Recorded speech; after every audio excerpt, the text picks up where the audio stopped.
आते हैं जरा चैप्टर की किताबी भाषा की ओर। ठीक है, किताबी भाषा में चैप्टर पहले दो शब्दों से शुरू होता है, physical quantity. Physical quantity, physical का अर्थ क्या होता है? फिजिकल का हिंदी में अगर मतलब निकालने जाए तो फिजिकल का मतलब होता है भौतिक। भौतिक माने भैया जो हमें दिख रहा हो। फिजिकल बोलते हैं ना कि I am not physically present there, यानी मैं देखने लायक रूप में प्रेजेंट नहीं, जैसे तो मुझे देख सको, छू सको, है ना। अगर मान लो तुम्हें मुझ पे गुस्सा है तो मुझे कूट सको, उस रूप में मैं प्रेजेंट नहीं हूँ तुम्हारे सामने। लेकिन हाँ, मैं फोन पे प्रेजेंट हूँ, तो यानी तुम मुझे चिल्ला डांट सकते हो लेकिन तुम मुझे कूट नहीं सकते चाह के भी। ठीक है, तो यानी मैं फिजिकली प्रेजेंट नहीं हूँ। तो यहाँ से फिजिकल का मतलब क्या निकलता है? फिजिकल का मतलब देखने, छूने, टेंजिबल रूप में। क्वांटिटी, क्वांटिटी मतलब होता है संख्या। संख्या, और संख्या से तो अभी यार हमने संख्या क्वांटिटी की इतनी बातें करी।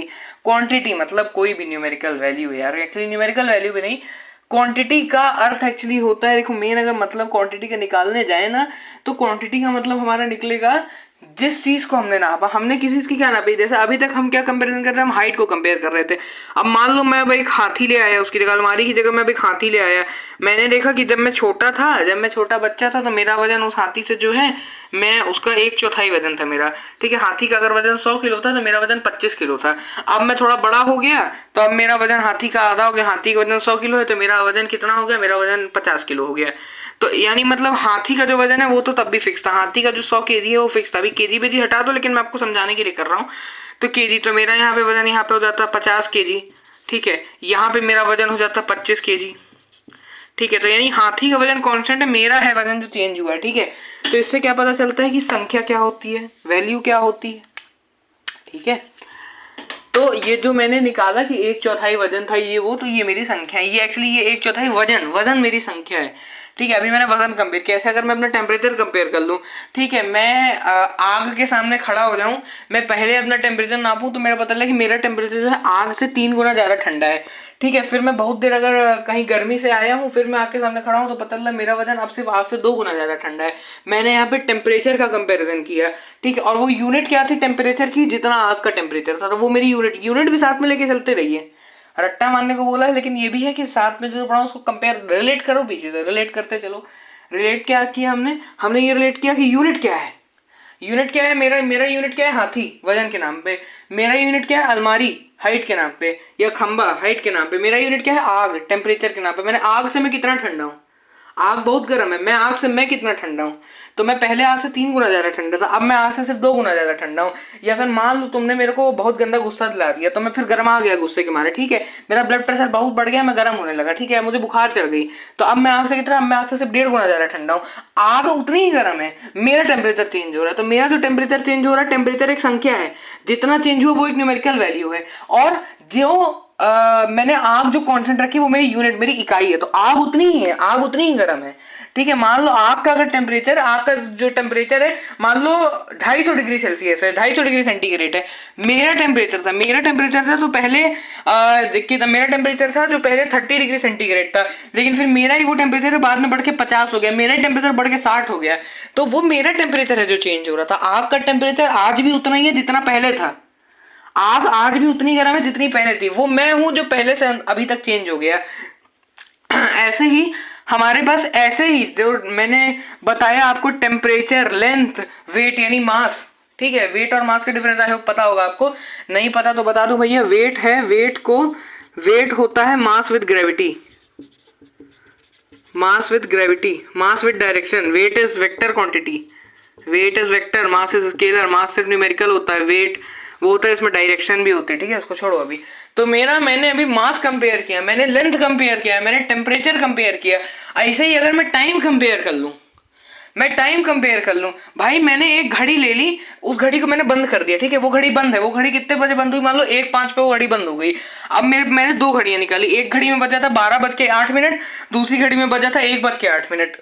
तो ये दोनों घड़ी एक दूसरे से, ये दोनों घड़ी एक दूसरे से कितनी आगे पीछे हैं? इन दोनों घड़ियों को एक दूसरे से आगे पीछे करने के लिए दो तरीके, यानी मैं दोनों घड़ियां जो मैंने चालू घड़ियां ली, जिसमें एक में 12:08 है और एक में 1:08 था, इन दोनों घड़ियों को मैंने लेके एक दूसरे का समय कंपेयर किया, या तो मैंने वो बंद घड़ी जो 1:05 पे अटकी हुई है उससे दोनों का समय कंपेयर कर लिया। मैंने देख लिया कि 1:05 पे जो घड़ी अटकी है तो मेरी पहली घड़ी उससे कितनी पीछे है, दूसरी घड़ी उससे कितनी आगे है, उससे मुझे दोनों घड़ियों के बीच का डिफरेंस पता चल गया। तो यहाँ पे मेरी यूनिट क्या हुई, यहाँ पे मेरी यूनिट हो गई बंद घड़ी। किसकी यूनिट हो गई, क्वांटिटी क्या हो गई, टाइम, समय की क्वांटिटी। समय क्वांटिटी की बंद घड़ी वाली यूनिट की न्यूमेरिकल वैल्यू मैंने देख ली कौन कितनी पीछे है, और वो न्यूमेरिकल वैल्यू से मेरी पूरी की पूरी फिजिकल क्वांटिटी जो है बन गई। ठीक है, ऐसे ही ये तो 4 हो गई, अब ऐसे ही 3 और होती हैं। ठीक है, टोटल 7 होती हैं। कौन सी क्या होती हैं, 7 फंडामेंटल क्वांटिटीज होती हैं। अब चलते हैं जरा किताब में। Physical quantities are classified into 3 types. Fundamental physical quantity, fundamental physical quantity, derived physical quantity, तीसरी होती है supplementary physical quantity, supplementary physical quantity. ठीक है भाई, फंडामेंटल होती क्या है, देखो फंडामेंटल फंडामेंटल फंडामेंटल मतलब मूलभूत। हिंदी में, एकदम हिंदी में चला जाऊं मैं, फंडामेंटल मतलब मूलभूत। ठीक है, फंडामेंटल मतलब मूलभूत। मूलभूत ना कंचना वाला भूत नहीं, नो मूवी वाला, नो भूत नहीं, मूलभूत, बेसल।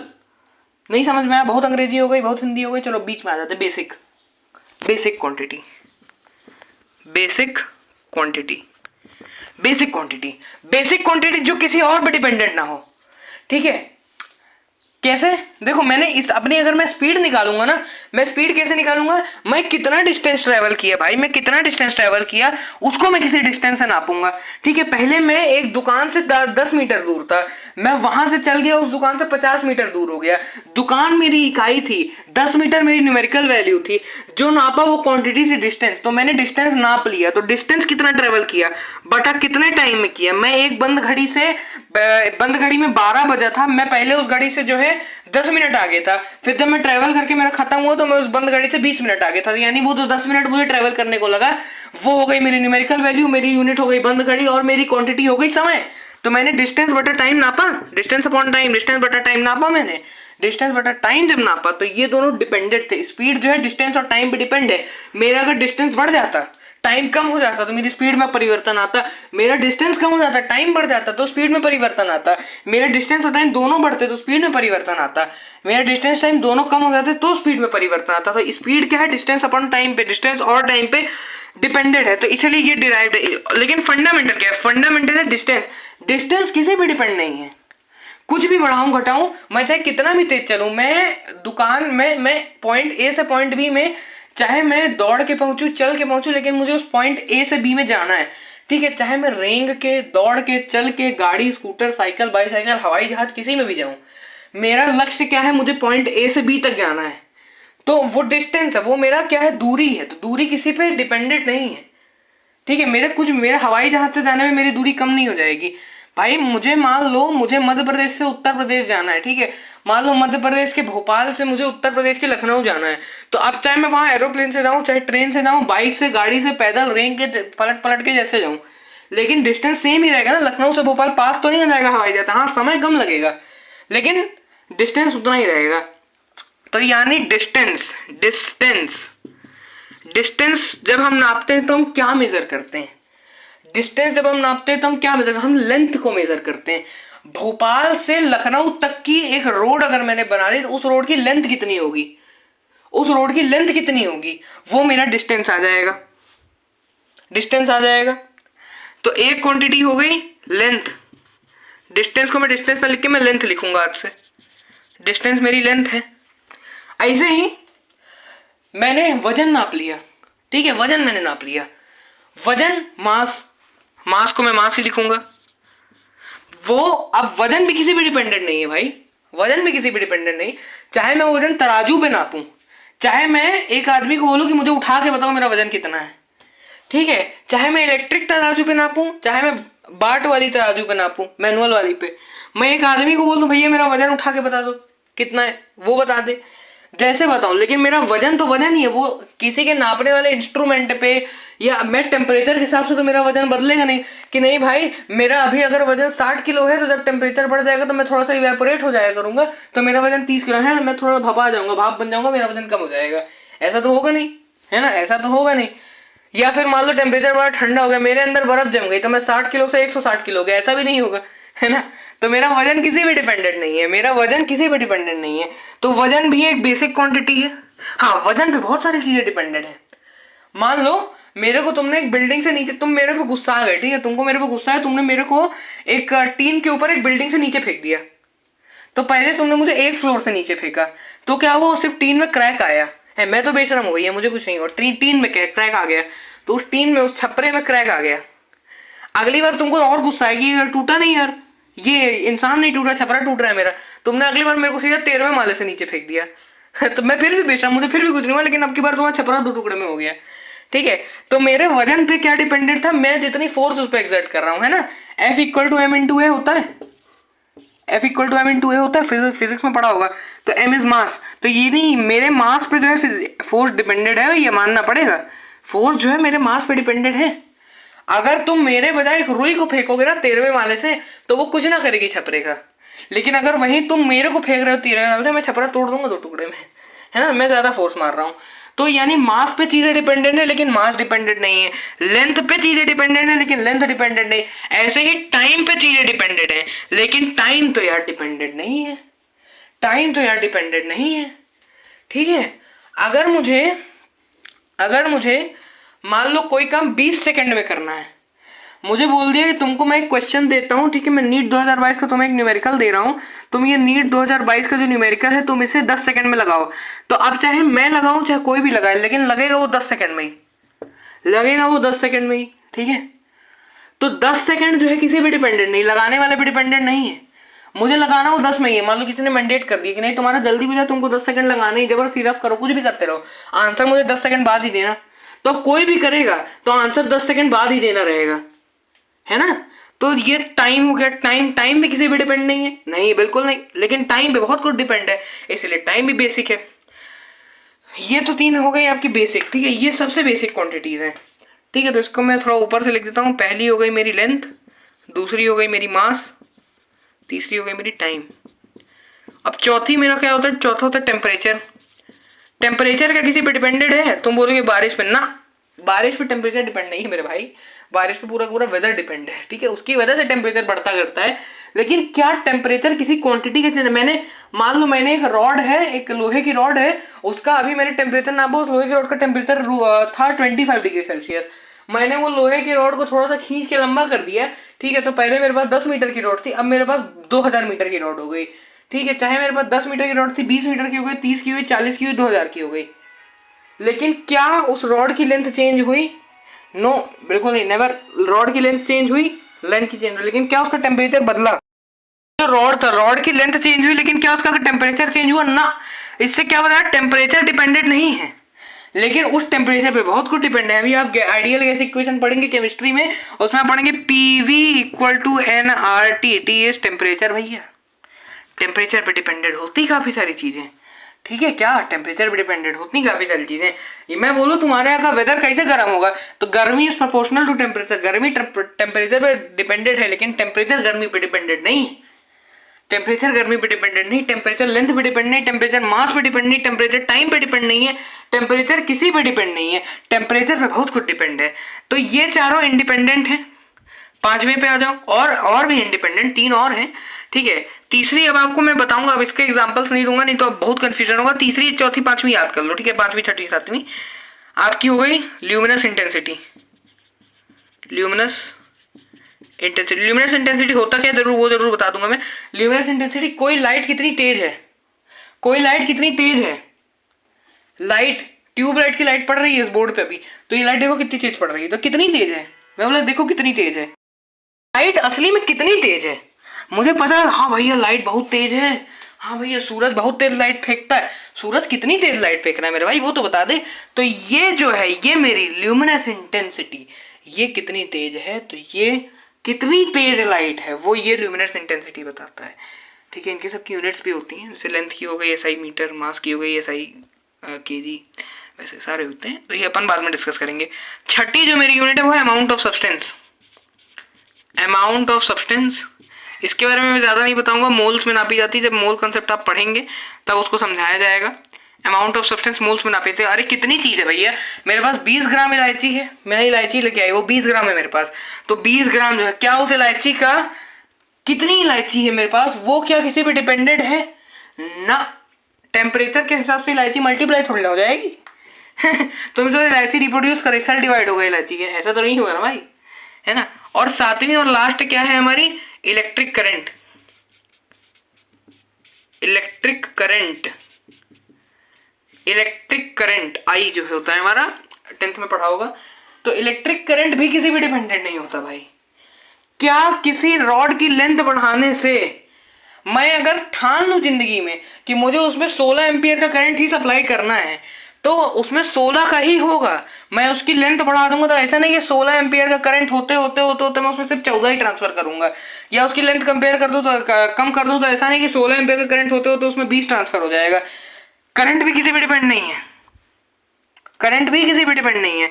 तो ये जो है हमारी सारी क्या होती हैं, ये हमारी फंडामेंटल या बेसिक फिजिकल क्वांटिटी, ठीक है। तो ये कितनी होती है, ये सिर्फ 7 होती हैं अभी के समय, जहां तक अभी खोज हुई है विज्ञान के जो क्षेत्र में जितनी खोज हुई है उनके हिसाब से 7 ही होती हैं। Length, mass, time, temperature, luminous intensity, amount of substance और इलेक्ट्रिक करंट, और electric current. Then next comes is derived physical quantity. Derived physical quantity infinite होती हैं, जैसे स्पीड, वेलोसिटी। अब भैया इन सब में ना इनका आपस में कुछ करके into multiply divide plus minus कुछ करके इनसे ये निकलती हैं।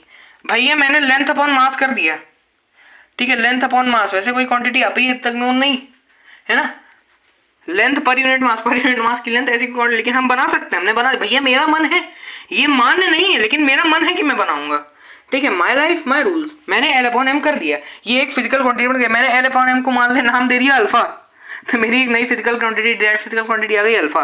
तो ये मैंने इन दोनों को डिवाइड करके बनाया। मैं ऐसे ही एल एम कर दूं, एल इंटू एम कर दूं और इसको नाम दे दूं बीटा, तो ये भी मैंने खुद से बना ली। तो ये मेरी मर्जी भैया, नहीं कोई नहीं मानता, क्या होता है हमें नहीं पता, क्या होता है हमें नहीं पता, लेकिन हमारी मर्जी थी, हमने एल इंटू एम कर दिया। भैया मैं लेंथ को जो है अमाउंट ऑफ सब्सटेंस से मल्टीप्लाई कर दूंगा, L into amount of substance को अगर मैं ले लूं मोल, एल मोल, तो एल मोल, इसको मैं मान लू कोई मान लो, इसको मैं मान लू कोई डेल्टा क्वांटिटी मेरे पास आ जाए, तो मान लो ये मेरी एक क्वांटिटी मैंने नहीं बना ली, नहीं मान, मेरे को क्या पता भाई, मेरे से क्या मतलब, मैंने बना दी, माई लाइफ माई रूल्स। मेरे को एल को जो है, मुझे लेंथ को जो है अमाउंट ऑफ सब्सटेंस से मल्टीप्लाई करके नई कोई क्वांटिटी चाहिए थी जिंदगी में, मुझे कुछ नापना था जिसका मैंने ये कर दिया मैंने इसका, ठीक है। तो मैंने नई क्वांटिटी बना दी। अब देखो ये तो भैया हमारी मर्जी से बनी हुई है, वैसे इनफाइनाइट होती है, ऐसे ही हमने इनफाइनाइट में से कोई 2 उठा के दे दी आपको। एक्चुअल में जो मान्य क्वांटिटी है, जो एक्सेप्टेड क्वांटिटीज हैं, उसमें क्या आती है, उसमें ये सारी आती है, जैसे स्पीड हो गई, वेलोसिटी हो गई। स्पीड और वेलोसिटी का एक ही होता है, डिस्टेंस लेंथ अपॉन टाइम, ठीक है, डिस्टेंस और डिस्प्लेसमेंट अपॉन टाइम।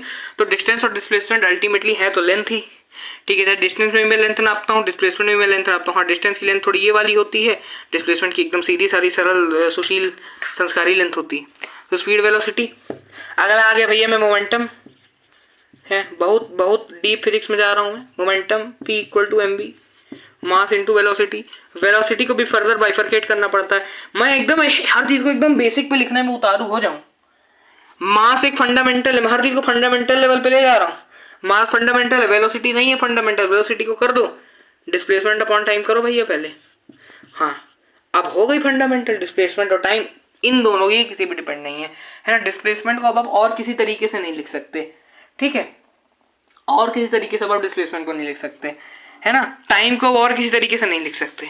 हाँ, वेलोसिटी को लिख सकते हैं displacement upon time. Velocity displacement और टाइम पे डिपेंड है, इसलिए आप उसको डिस्प्लेसमेंट अपॉन टाइम लिख सकते हैं, लेकिन डिस्प्लेसमेंट और टाइम किसी पे डिपेंड नहीं है, तो आप उनको अभी और किसी भी तरीके से नहीं लिख सकते हैं, ठीक। मोमेंटम के बाद हो गया work, energy,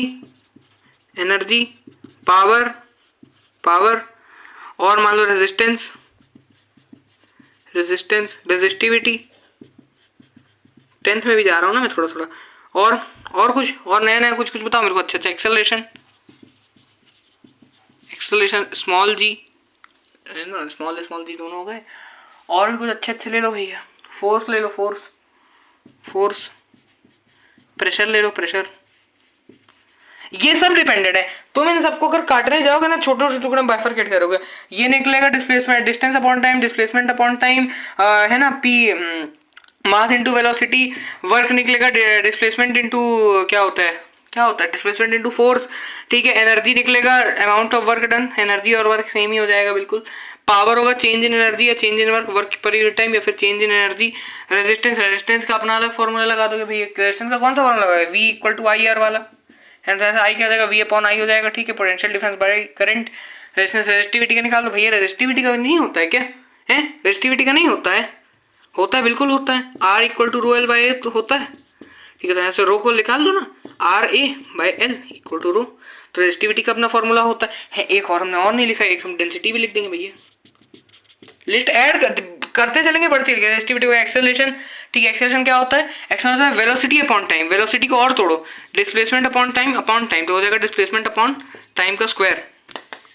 acceleration, force pressure density, force mass into acceleration, acceleration फिर तोड़ो वेलोसिटी अपॉन टाइम, वेलोसिटी और तोड़ो डिस्प्लेसमेंट अपॉन टाइम, ठीक है। प्रेशर, प्रेशर क्या होता है, force per unit area, force M A को तोड़ो वी टी, वी को तोड़ो एस टी, और उसमें एरिया ए को तोड़ो L into L. Density mass upon volume भैया, mass by volume L into L, और तोड़ते चलो जब तक बिल्कुल बेसिक इनमें इनके फॉर्म में ना आ जाए, तब तक इनको तोड़ना है डिराइव्ड को। ये काम हम करेंगे जब हम डायमेंशनल फॉर्मूले निकालेंगे, अभी आएगा आगे। डायमेंशनल फॉर्मूले निकालते समय हम ये काम करेंगे, ठीक है। अगले पार्ट में हम सप्लीमेंट्री फिजिकल क्वांटिटी को डिस्कस करेंगे, इस पार्ट में इंक्लूड नहीं करूंगा। अभी इतना आप समझ लीजिए, इतना समझने में अभी आपके दिमाग का भाजी बड़ा चल सकता है थोड़ी देर में, इसलिए मैं इससे ज़्यादा कुछ नहीं करूंगा। हाँ भैया ये याद रखना है, जिंदगी में इन सात को मत भूलना, इन सात का साथ निभाना है, इन सात का साथ निभाना। अगर ये साथ छोड़ दिया तो पूरी की पूरी फिजिक्स साथ छोड़ के निकल जाएगी, ठीक है। इन सात, ये सात हैं, क्या बोला मैंने, ये जो सात हैं ये एक दूसरे के साथ हैं, तो इन सात को साथ रखना। इन सात को साथ रखोगे तो ये सात तुम्हें इन सब के साथ ले आएंगे, और ये इन सब के साथ अगर तुम आ गए तो ये जो फिजिक्स के साथ क्वांटिटी है तुमको फिजिक्स के साथ कर देंगे। फिजिक्स के साथ आ गए तो नीट के साथ तुम आ जाओगे, नीट के साथ आ गए तो एम्स के साथ आना से तुमको कोई नहीं रोक सकता भाई, ठीक है। तो इन सात को याद रखना, तो इन सात को हम साथ हैं, ठीक है। फिर हम इन्फिनिटी प्यार करेंगे, ठीक है। इन्फिनिटी लेवल पे इन सात से प्यार करो, इन्फिनिटी लेवल पे इन सात से प्यार करो, इन्फिनिटी लेवल पे इन सात के साथ रहो, ये सात तुम्हें अपने साथ रखेंगे, ठीक है। तो आज की इसी पागलपंती के साथ हम आपसे विदाई लेंगे। पढ़ते रहिए और अपना हर एक सिलेबस का हर एक टॉपिक अच्छे से समझिए, तब तक स्ट्रगल करो जब तक वो टॉपिक समझ में ना आ जाए। हेल्प करने के लिए आई एम ऑलवेज देयर। तब तक के लिए पढ़ते रहें, रिवीजन करते रहें, तैयारी जारी रखें। The show must go on. Bye bye everyone.